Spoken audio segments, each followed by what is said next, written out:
ಗ್ರಾಮ ಪಂಚಾಯಿತಿ ಸದಸ್ಯರ ಆಶಾ ಕಿರಣ ನಮ್ಮ ಒಕ್ಕೂಟದ ಅಧ್ಯಕ್ಷರಾಗಿರ್ತಕ್ಕಂಥ ಕಾಡಿಶೆಟ್ಟಿ ಸತೀಶ್ ಅವ್ರಿಗೆ ಸ್ವಾಗತವನ್ನು ಕೊಡ್ತಾ, ಅದೇ ತರ ನಮ್ಮ ಬಾಗಲಕೋಟೆ ಬಿಜಾಪುರ ಜಿಲ್ಲೆಯ ನಮ್ಮ ಗ್ರಾಮ ಪಂಚಾಯಿತಿ ಸದಸ್ಯರ ಪ್ರತಿನಿಧಿಯಾಗಿ ಏನು ಆಯ್ಕೆ ಆಗಿರ್ತಕ್ಕಂಥ ಸನ್ಮಾನ್ಯ ಶ್ರೀ PH ಪೂಜಾರ್ ಸರ್ ಈ ನಮ್ಮ ಹೋರಾಟಕ್ಕೆ ಬಂದು ಬೆಂಬಲ ಸೂಚಿಸ್ತಾರೆ. ಅವರಿಗೂ ಸಹ ಈ ನಮ್ಮ ಒಕ್ಕೂಟದ ಪರವಾಗಿ ಹಾಗೂ ಇಲ್ಲಿ ಸೇರಿರ್ತಕ್ಕಂಥ ಎಲ್ಲ ಜಿಲ್ಲೆಯ ಸದಸ್ಯರ ಪರವಾಗಿ ಸ್ವಾಗತವನ್ನ ಕೋರ್ತಾ, ಮತ್ತೆ ಇನ್ನೊಬ್ರು ನಮ್ಮ MLC ಆಗಿರ್ತಕ್ಕಂಥ ಮಂಜೇಗೌಡ ಸರ್ ಸಹ ಈಗ ತಾನೇ ಆಗಮಿಸ್ತಿದ್ದಾರೆ. ಅವರಿಗೂ ಸಹ ನಮ್ಮ ಒಕ್ಕೂಟದ ಪರವಾಗಿ ಸ್ವಾಗತವನ್ನ ಕೋರ್ತಾ, ನಾವೇನು ಈ ಗ್ರಾಮ ಪಂಚಾಯಿತಿ ಸದಸ್ಯರ ಒಂದು ಜನಾಧಿಕಾರ ಸಮಾವೇಶವನ್ನ ಹಮ್ಮಿಕೊಂಡಿದ್ದೀವಿ, ಇದನ್ನ ನಮ್ಮ ಏನ್ ಗ್ರಾಮ ಪಂಚಾಯತರ ಆಡಳಿತಾವಧಿ ಮುಗಿತಾ ಬಂತು. ಸೊ ನಮ್ಮ ಬಾಗಲಕೋಟೆ ಆಲ್ಮೋಸ್ಟ್ ಈ ತಿಂಗಳ ಎಂಡಲ್ಲೇ ಮುಗಿಯುತ್ತೆ. ಆಲ್ರೆಡಿ ಆಡಳಿತ ಅಧಿಕಾರಿಗಳನ್ನ ನೇಮಕ ಮಾಡಿದ್ದಾರೆ.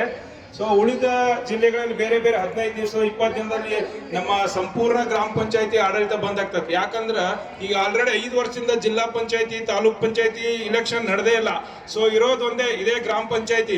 ಇದು ಸಹ ಒಂದು ಆಡಳಿತ ಸ್ತಬ್ಧ ಆತಂದ್ರೆ ಇಡೀ ಇತಿಹಾಸದಲ್ಲೇ ಮೊದಲ ಬಾರಿಗೆ ಪಂಚಾಯತ್ ರಾಜ್ ಇತಿಹಾಸದಲ್ಲೇ 3 ಆಡಳಿತ ಬಂದಾಗಿ ಬರೀ ಆಡಳಿತ ಅಧಿಕಾರಿಗಳ ದರ್ಬಾರ ನಡೀತದೆ. ಇದೊಂದು ಅತ್ಯಂತ ನಮ್ಮ ಕರ್ನಾಟಕದ ಶೋಚನೀಯ ಸ್ಥಿತಿ ಅಂತ ಹೇಳ್ಬೋದು. ಏನ್ ನಮ್ಮ ಆಕ್ಟ್ ಹೇಳ್ತದೆ 1993 ಅಧಿನಿಯಮ 8/BI ಇರುವ ಸದಸ್ಯರನ್ನೇ 6 ತಿಂಗಳ ಮುಂದುವರಿಸಿ ಅಂತ ನಮ್ಮ ಅಧ್ಯಕ್ಷರು ಈಗಾಗಲೇ ಮುಖ್ಯಮಂತ್ರಿಗಳಿಗೆ ಮತ್ತು ಇಲಾಖಾ ಸಚಿವರಲ್ಲಿ ಪ್ರಿಯಾಂಕಾ ಖರ್ಗೆ ಅವರಿಗೂ ಮನವಿ ಕೊಟ್ಟಿದ್ದಾರೆ.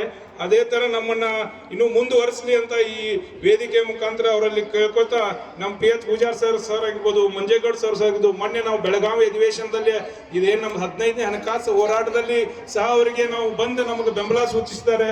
ಸೊ ನಮ್ಮ ಗ್ರಾಮ ಪಂಚಾಯತಿ ಪರವಾಗಿ ಹೆಚ್ಚು ಕಡಿಮೆ ಅವರು ಎಲ್ಲ ನಮ್ಮ ಈ ಹೋರಾಟಗಳಲ್ಲಿ ಪಾಲ್ಗೊಂಡು ಸದನದಲ್ಲಿ ನಮ್ಮ ಪರ ಧ್ವನಿತಿದ್ದಾರೆ.